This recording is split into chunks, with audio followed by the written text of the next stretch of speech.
Thank you very much.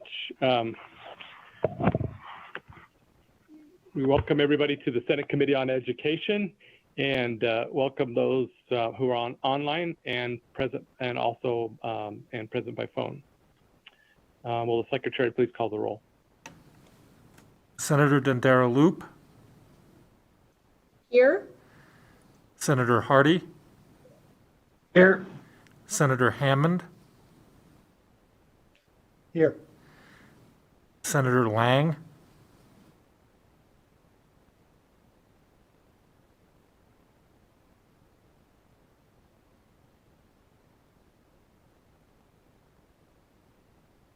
Senator Lang. I don't think we heard that. You're muted.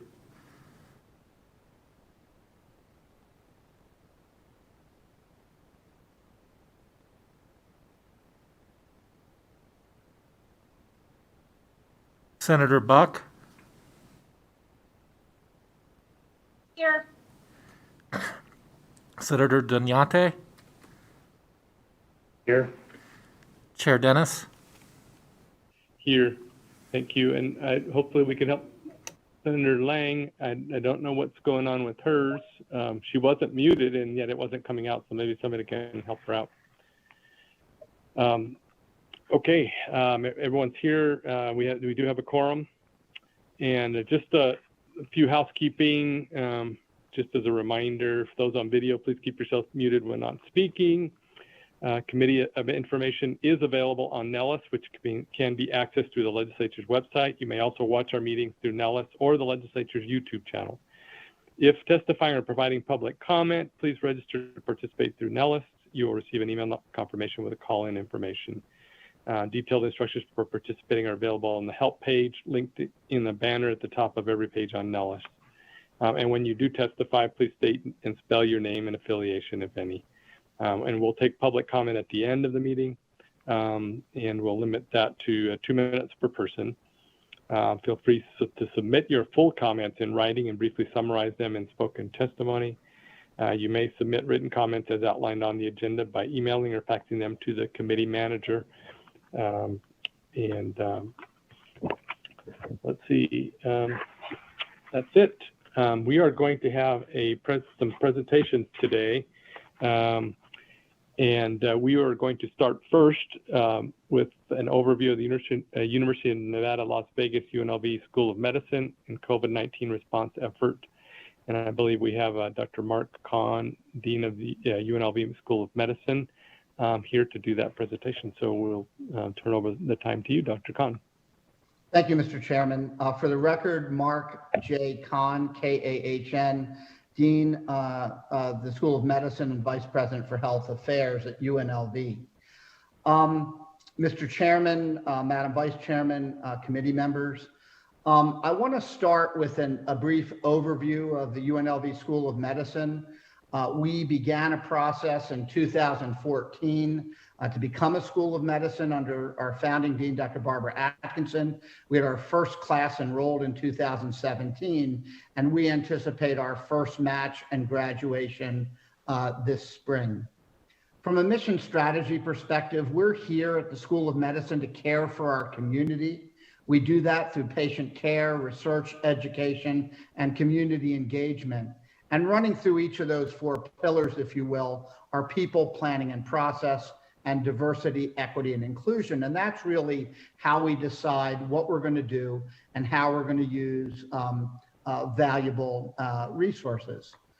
We've treated more than 52,000 patients, performed over 50,000 surgeries, and delivered more than 5,000 babies in our 3-year or so lifespan. I'm going to talk about COVID at the end, but I want to mention that we're actively involved in stem cell research for patients with cardiovascular illness, motor vehicle accident research, and personalized medicine. As part of our school's mission, all of our students are involved in community service. We have set up a free clinic with the Southern Nevada Health District, and we're in the process of setting up a school clinic to provide care to our most vulnerable populations. We also have a new 130,000 square foot medical education building due to open sometime late summer, early fall of 2022. We started several initiatives, including combined MD MBA, MD MPH, and MD PhD programs. We are about to open an early accept program with our honors college. We have expanded graduate medical education, and we're working to try to help diversify the economy in Southern Nevada through a technology commercialization program. Now let me spend a minute or two talking about COVID-19. I started as the brand new dean at the School of Medicine April 1st in the thick of the COVID pandemic. One of the things, I'm a hematologist by training, so one of the things that we wanted to set up when I got here was a convalescent plasma program where we take plasma, the liquid part of blood, from patients who have recovered from COVID and give them to some of our sick patients suffering COVID infections. We were the first in the state to do that. We were the first to launch that, and we've had a successful program really since mid-April 2020. To date, we've tested over 250,000 patients for COVID, and we're the first to set up curbside testing regardless of one's ability to pay. As of today, we've vaccinated over 32,000 people, focusing mostly on frontline workers, healthcare providers, police, fire. We've also in the middle of vaccinating the Clark County School District, and we will expand to others per the governor's guidelines. Our students have been on the front line. They've been answering phones. They've been assisting with our convalescent plasma program early on. They've been answering questions. Our students during their first 2 years of school are in a hybrid curriculum, both in person as well as virtual. And our clinical students are in the hospitals taking care of patients. Similarly, our faculty have been actively involved in the care of COVID patients. The mortality of COVID patients in our primary teaching hospital, UMC, is below the national average. And that's really a testament not only to the doctors, but also to the nurses, respiratory therapists, pharmacists, and everyone else who works so hard on the front lines at UMC. Similarly, our residents have been actively involved in taking care of COVID patients. That is a brief overview of our school. Mr. Chairman, I am open for questions. Okay, do we have questions? Senator Dondarloop. Yes, good afternoon, and thank you so much for this information. I see your successes here. Can you just give us a very brief overview where you see the next, say, 6 months going? Thank you, Madam Senator and Mr. Chairman. I think that our biggest struggle, as with other state entities, deal with state finance. We're running lean and mean. We're very much a startup organization, and we would like to grow, but have been somewhat limited by the current fiscal crisis. We are hopeful moving forward that some resources will be freed up so we can continue to develop programs and grow. Secondly, we had our final visit for full accreditation. It was a virtual visit in October. The national committee that fully accredits medical schools is meeting this week, and we should hear soon about accreditation, but certainly that is on our radar. Moving forward, we look forward to moving into our new medical education building. We look forward to expanding clinical services. We look forward to caring for our community, including the most vulnerable. But again, I think our biggest threat, is that of the current fiscal crisis. Thank you very much. I appreciate that information. Thank you. Quick question for you. I noticed as you talk about the new initiatives, one is a community-based clinics. Can you talk a little bit about that? Are those clinics that will be done throughout the community or in a centralized place? Thank you, Mr. Chairman. I came from an institution that had over 30 clinics in the community, staffed by faculty and students. And when I came to UNLV, one of our goals was to set up similar clinics. So in partnership with the other health science schools at UNLV, including the schools of nursing, dental medicine, integrative health, and public health, we've partnered with the Southern Nevada Health District to set up a community clinic that will see patients regardless of ability to pay. That clinic would have been open early fall, but COVID has delayed implementation. The thing I like about this clinic is A, it's in the community, B, it's interdisciplinary with all the health schools and their students participating, and C, it really speaks to our central mission to care for our community. In addition, we're working with some of the schools to try to set up neighborhood clinics in schools after hours. Those discussions are underway, but the planning is less advanced than that for the community clinic. So where will it be located? It will be located at the Southern Nevada Health District. Okay, thank you. Other questions? Senator Donate. Thank you, Chair Dennis, and hello, Dr. Khan, Dean Khan. Quick side note, really quick comment. The last time I was in Carson City was a few years ago, and it was to lobby for the establishment of the UNLV School of Medicine. So it's really cool just to be able to see the transition and everything that has happened since then. The last time I came here was when I was a student at UNLV.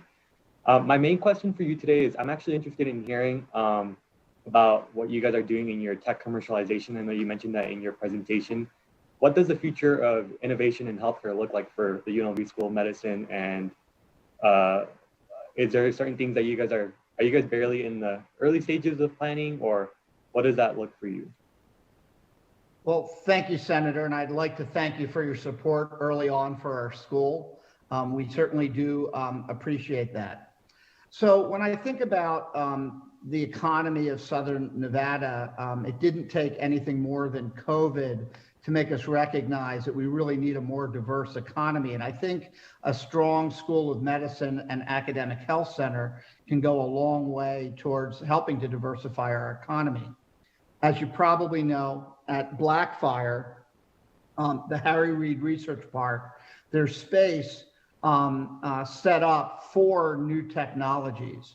Predominantly, those new technologies have focused on gaming, but we've started discussions to talk about how we can expand into healthcare.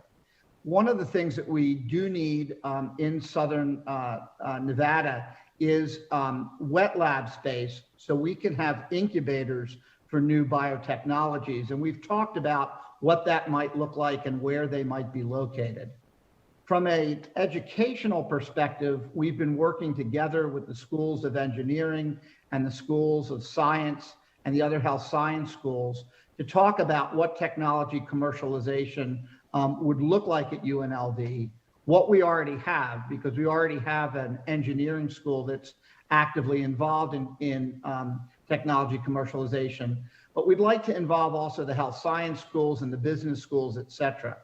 Where I came from, we had set up a speed dating event where medical students with ideas were paired with engineers who know how to make turn ideas into a reality, and business students who could help finance organizations to set up teams to help develop technology.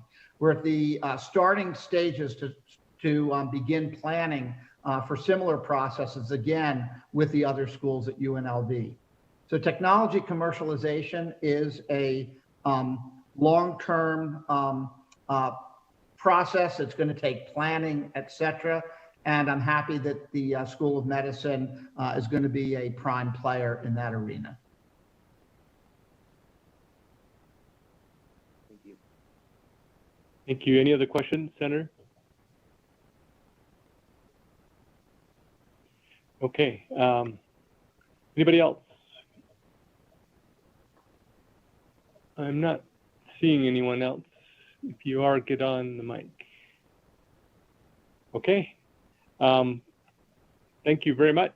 So that's the end of your presentation. Is that correct, Dr. Khan? That's correct, Mr. Chairman. Great. So thank you very much for your presentation, and glad to see all the great work that's going on. And I know come a long way in a short time. So thank you for all the work that you're doing there. Appreciate the support. Thank you. Thank you. So we will now go to an overview of the University of Nevada, Reno School of Medicine and COVID-19 response efforts. We have Dr. Thomas Schwenk, Dean of the School of Medicine and Vice President of Health Sciences for UNR. Dr. Schwenk. Thank you, Chair Dennis. Thank you, members of the Senate Committee on Education. Good afternoon to all of you, and happy President's Day. Tom Schwenk, Dean of the University of Nevada, Reno School of Medicine. I thank you for the opportunity to brief you on the School of Medicine. There is nothing that medical school deans like to do more than talk about their medical schools or to hear about each other's schools. So I enjoyed Dr. Khan's presentation very much. I appreciate the opportunity in particular to tell you about our outstanding faculty and staff members and students and the many ways that they serve the state. What I would like to do is to break this already brief presentation into three parts. First, an overview of our school with some numbers and some quantitative measures that will help you understand what we do and how we serve. And then second, several success stories that will give you a more personal view of the school, and that'll focus a bit more on the COVID pandemic response. And then finally, a glimpse of the future, in particular, a focus on our negotiations with Renowned Health and our hope to create a destination integrated health system. So first, some numbers. You have, I think, distributed to you or should be available at some point, our 2020-2021 fact sheet. We do this every year to sort of summarize the previous year and kind of gives a chance to bring many interested parties and stakeholders up to date with a detailed summary of many of our programs. So I thought I would just give you a couple highlights off of that. As many of you know, 2 years ago, we celebrated our 50th anniversary of our founding in 1969. And since 1969, or actually more accurately, since our first class of four-year students who graduated in 1981, we have educated nearly 2,100 physicians, medical students becoming physicians, who have contributed to improved health across the state and across the country. If you add to that the residents and fellows for whom we have been responsible for their training, and that of course includes a large number over many years in Las Vegas, and now a smaller number, but continued several programs in Reno, we have trained nearly 4,000 physicians, and about a third of those practice in Nevada. We have held full accreditation by the Liaison Committee on Medical Education, the LCME, since our formation, and now hold that full accreditation through our next site visit in 2026.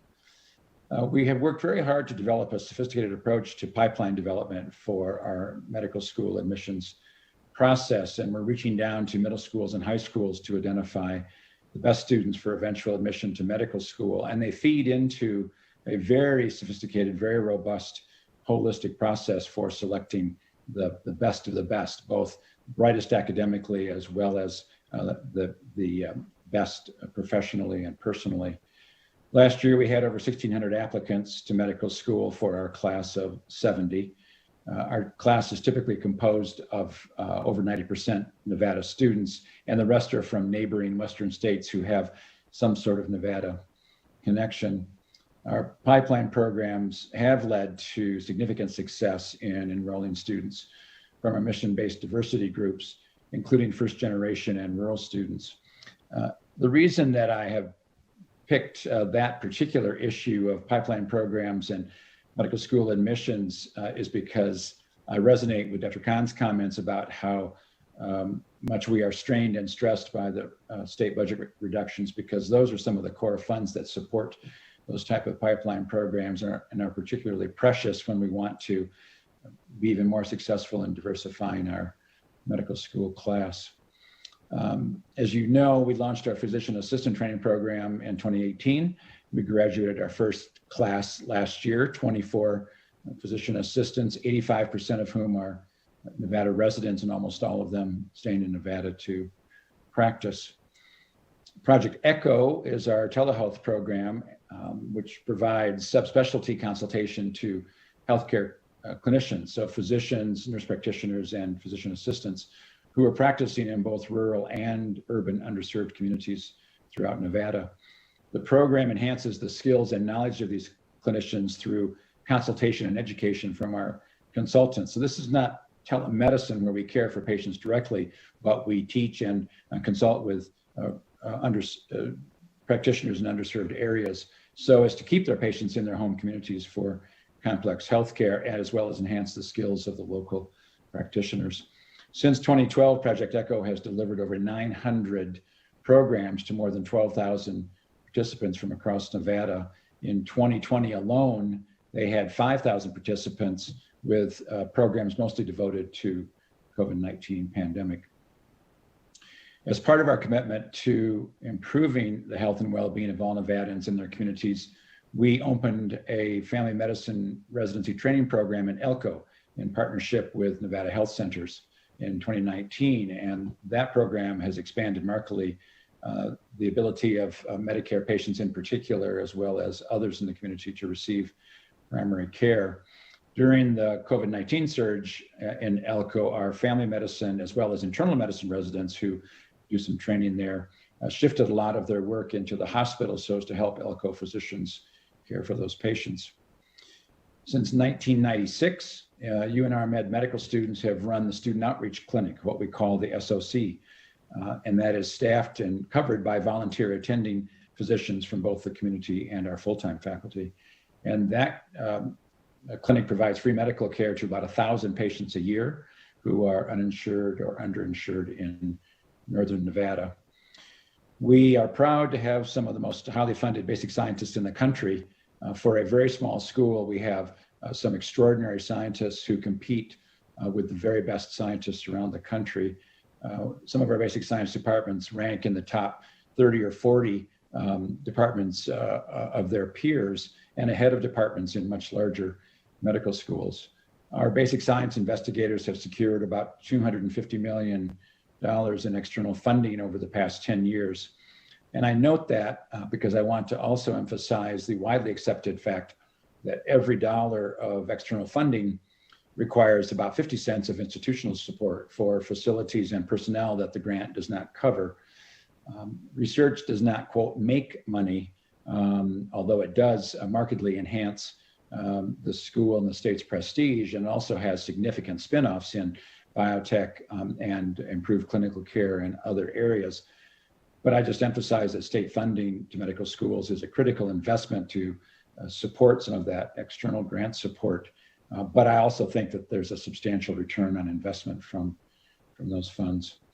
Our investigators have particular expertise in several important diseases and disorders, including muscular dystrophy, diabetes, gastrointestinal diseases, Parkinson's disease, cardiovascular disease, hearing disorders and deafness, brain biology and neuropsychiatric consequences of stress, immune system dysfunction, several infectious diseases, and COVID as well. And there are some biotech spinoffs of some of those projects and investigators, if you're interested in hearing about those.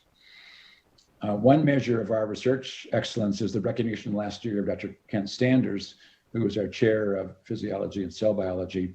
He was recognized as Nevada's 2020 Distinguished Researcher, which is an annual award presented to just one scientist chosen from the entire higher ed system.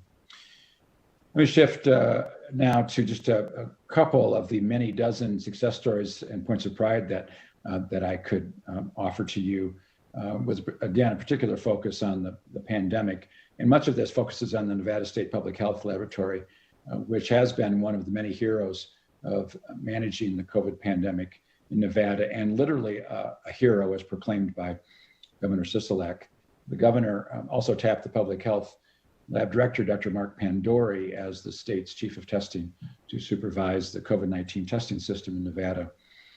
Early on, Nevada gained approval from the FDA to become one of just 3 states allowed to develop, evaluate, and conduct COVID-19 testing on its own. And this gave Nevada the chance to get out in front of testing as much as was possible at the time in those early days, and to provide testing in particular for healthcare providers.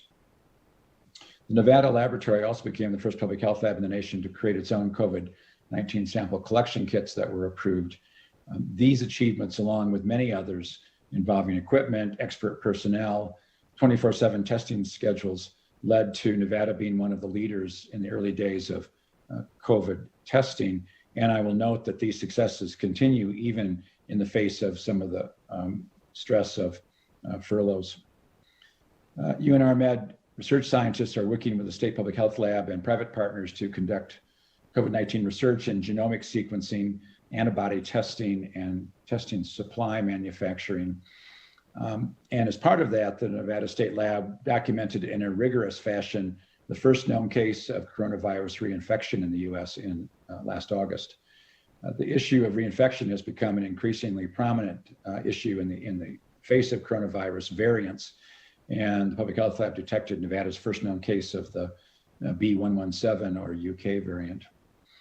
Moving on, the Sanford Center for Aging the team at UNR Med was concerned about how the pandemic was wearing on Nevada's older adults. And the response was to stand up the Nevada COVID-19 Aging Network Response Plan called Nevada CAN, C-A-N, and it was developed to provide statewide coordination of aging services. The project has led to thousands of older Nevadans receiving various pandemic services in collaboration with the state agencies who have been wonderful to work with and to collaborate with Sanford. Our medical and physician assistant students have also been heroes in their COVID-19 response. More than 100 students contributed over 5,000 volunteer hours in support of Nevada's healthcare workers in particular, from staffing testing, telephone triage, and vaccine services to providing child and elder care for stressed healthcare workers in both Elko and, of course, in the Reno Sparks communities. And finally, our faculty physicians and residents have been on the front lines of the pandemic for now a year, with expanded hospital coverage, a wide range of virtual telephone, parking lot, and other creative adaptations to remaining available for routine patient care needs at the same time that they cared for COVID patients, both in the hospital and in the office. So now let me finish, Chair Dennis, to talk a bit about the future. Nearly a year ago, we were approached by renowned health leaders to consider a high-level integration of many of our clinical services, clinical teaching, and clinical research programs. Dozens of meetings later, we took a letter of intent to the Board of Regents, which was unanimously approved in September of 2020. Now, thousands of person hours of work after that, we are preparing a high-level update to the Board of Regents for their March meeting, in which I will lay out the many details and features of a near final affiliation agreement, and we hope to seek endorsement of that very soon thereafter. The intent to affiliate is not about a merger or an assimilation of one partner by the other. It's really critical that UNR Med remain a state-funded, accredited public medical school governed by NSHE, so as to assure that it serves the state, as well as to keep tuition as low as possible and remain accessible to Nevada students. We are not becoming a private medical school. That would be counter to our land grant mission and make us unaffordable to many future students. What we are doing, however, is to create a destination health system unlike anything we've ever discussed with any partner in the past or has been seen anywhere in Nevada to this point.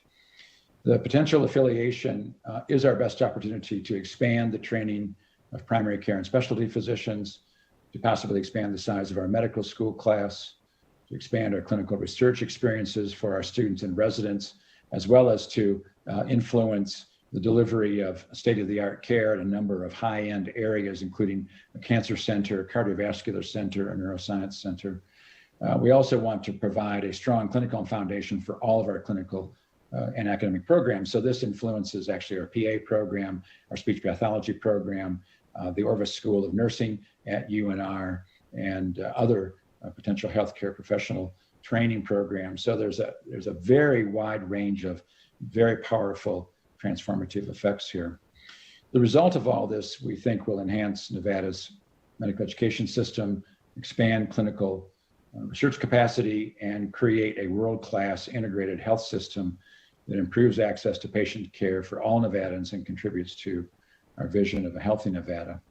So to conclude, Mr. Chair, I will simply say that I am extraordinarily proud of our School of Medicine. I'm particularly proud of how the school and the faculty and staff members and students have stood up over the past year to address a host of extremely challenging situations and have responded in extraordinary ways. And I hope that you and the committee and the state are proud of the school as well. To now have 2 medical schools, essentially doubling the state's training and research capacity, is a huge step forward to raising the level of health and healthcare in Nevada.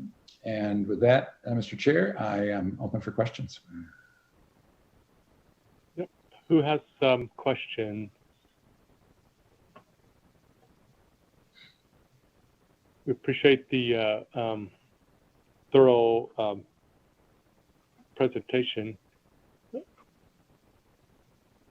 Thanks, I don't Senator. see any. I'm sorry, I didn't hear that. Who was that? I think Senator Lang has a question. Oh, Senator Lang, do you have a question? Yeah, go ahead. I didn't see. I was looking for your hand. I thought maybe you might, but I didn't see it. So go It's ahead. working now. We can hear you. I want to thank you for this presentation. Our daughter is a graduate from the nursing school and is a labor and delivery nurse at Reno. Uh-huh. So we really appreciate the good work that happens at UNR. I had a Zoom problem and I missed most of UNLV's presentation, so I would like to ask this question to you. I am wondering if you're doing any work on infectious disease or not infectious diseases in rare diseases. And I know that we have so many of them and people are going out of state to get care because there isn't state care in our state. I'm just wondering if that's something you see in your future for people in Nevada. Fabulous question, Senator. Thank you for that. It speaks directly to the last part of my presentation, and it has to do with the fact that there are a couple big missing pieces in our healthcare system, certainly in Northern Nevada and perhaps throughout the state, and that is the really high-end subspecialty disease care programs, the cancer center, the cardiovascular center, the neuroscience center, some of the programs that require the recruitment of physician scientists, that require the establishment of clinical research to connect to our basic science research and to begin to really up the level of care and to keep more patients in the state. We have been very proud of our basic science research for all of these years, as I said, and now I think it's time to leverage that to begin to move from what we call from bench to bedside, meaning from the laboratory into the patient care setting, and to really to begin to deliver the kind of care that you are talking about. We have a lot of the basic science platform. We do not yet have the clinical platform, at least in Northern Nevada, and that's what a lot of this discussion with Reno is about, to really begin to become the academic medical center to which people turn when they have those more serious or more unusual diseases, and not to outsource to other parts of the country. Yeah, I think so often people feel helpless because they go to their doctor and their doctor, I've never seen this before, I don't know what to do. And then you go somewhere else that's out of state and not feeling like you can have the connection that you might with your doctor in your state that you could get to whenever you needed to. So I look forward to that, and I hope it happens soon. Yeah, I just want to emphasize your comments are so important because there is a tremendous outmigration of a fair bit of care, and we have to really elevate the level of care. I deal with this all the time with patients, as you described, who are just feeling lost, and they can receive excellent care elsewhere, but of course that takes them out of their community, away from their family, away from their support systems. Very stressful, very difficult. We've experienced this with members of the school And it's been extremely stressful. And I just hope we can contribute to that. But I will also say that it goes back to the issue of investment, that this is why we're partnering with Reno. It's why we have to remain a public school supported in part by the state, because it takes a lot of investment to stand up those programs, to have the physician scientists and the subspecialty physicians who can work with our scientists to develop the research that supports those programs. I agree, and I look forward to working with you. Thank you. I as well. Other questions? Let me make sure, hold on, let me check. I got a couple places I have to check. Okay. Okay. I'm not seeing anybody else raising their hand. I do have a question. Senator Lang, because you did have some issues at the beginning, did you have questions for the first presentation that you didn't get a chance to ask? Looks like Dr. Khan is still here. If you do have a question, we might be able to get him on. So I would just be interested in the same question I asked of our other doctor. Yeah. I'm sorry, your whole name doesn't show. So if he could answer that, that would be really great. Thank you. Thank you. Yeah, Dr. Khan, go ahead.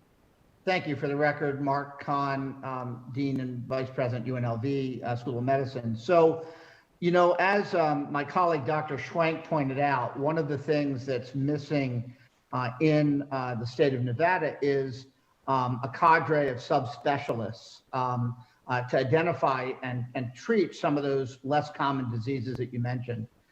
Dr. Schwenk told you what his school is doing, and in the South, what we're doing is partnering with our local hospitals and healthcare systems to try to expand the training opportunities for people interested in some of those residencies. For example, the state does not have a urology residency, yet we're a state of older Americans, half of which are men.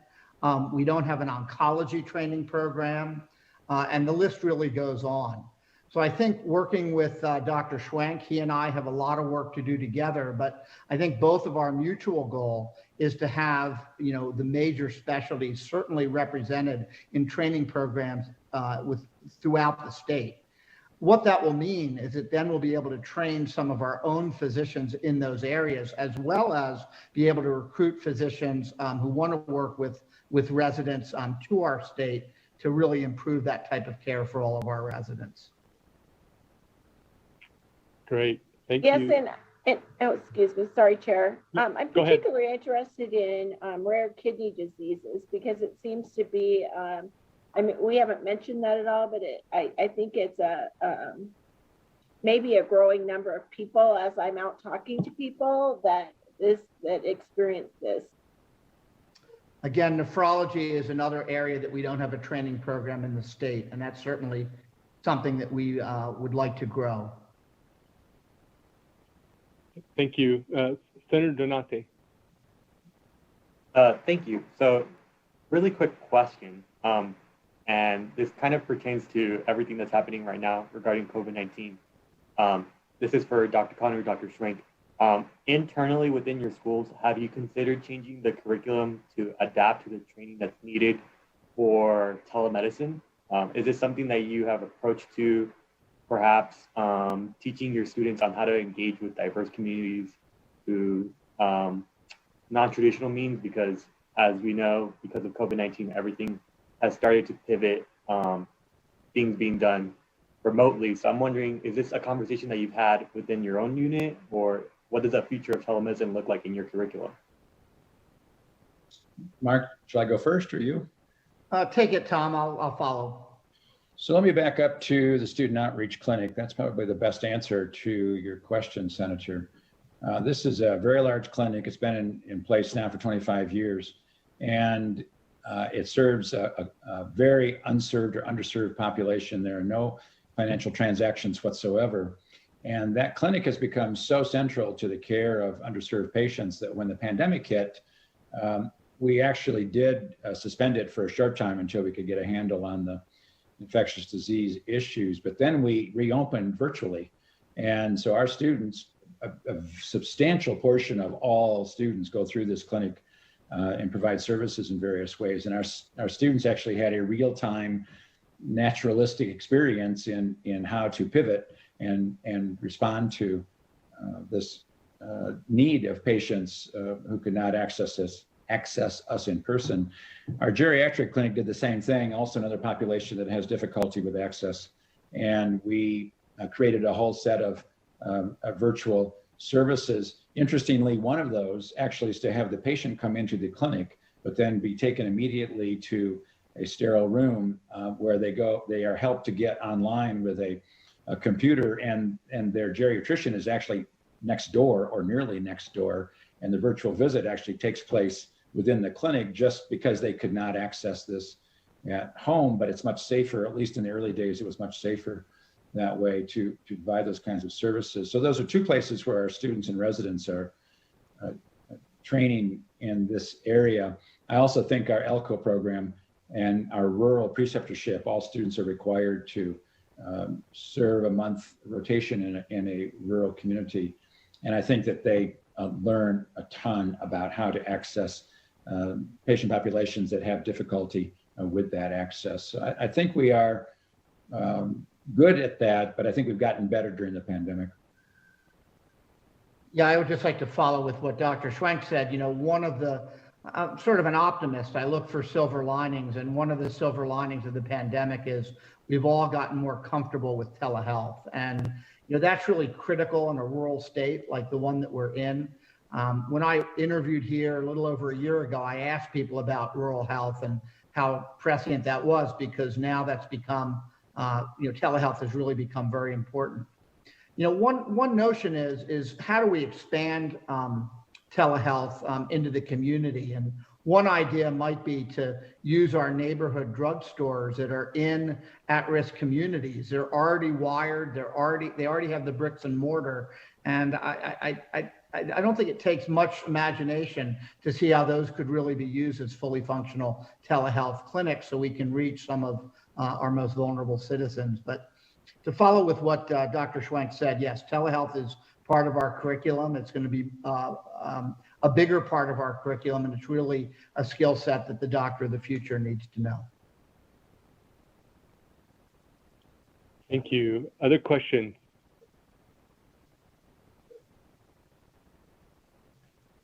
Looking to see if there's any in the chat.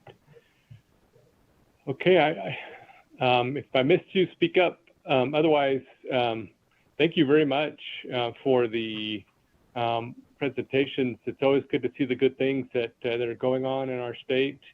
It really does make a difference having, you know, access to medical schools in the state, which helps make health better for Nevadans. So thank you. So with that, thank you very much, and we'll go on to our next item, which actually we don't have any BDR introductions at this point. And we're going to go on to public comment. I do want to make one comment before I do that, just to acknowledge, I think I acknowledged this earlier. Today is Red for Ed Day here at the legislature, and celebrating education and talking about things that we can do to make education better for all of our students here in Nevada. And so we appreciate those that have made the effort to participate in that today.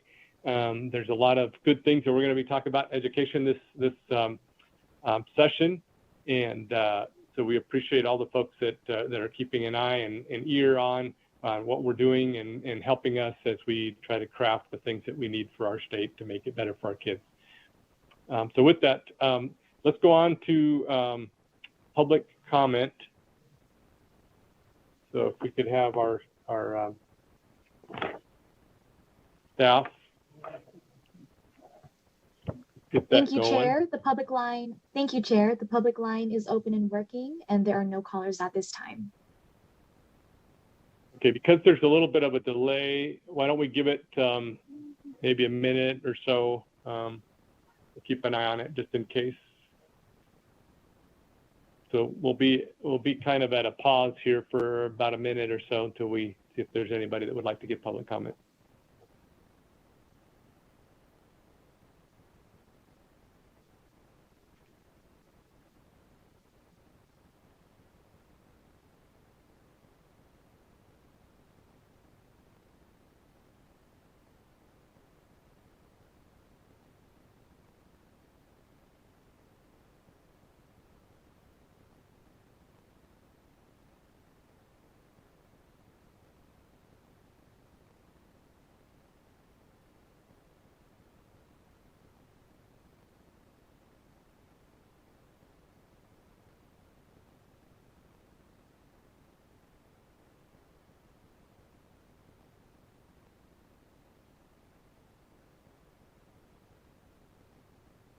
Chair, the public line is open and working, and there are no callers at this time.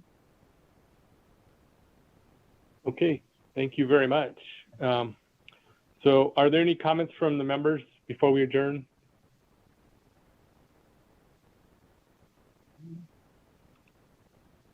Not hearing any, looking, I'm not seeing any, and I don't see any in the chat.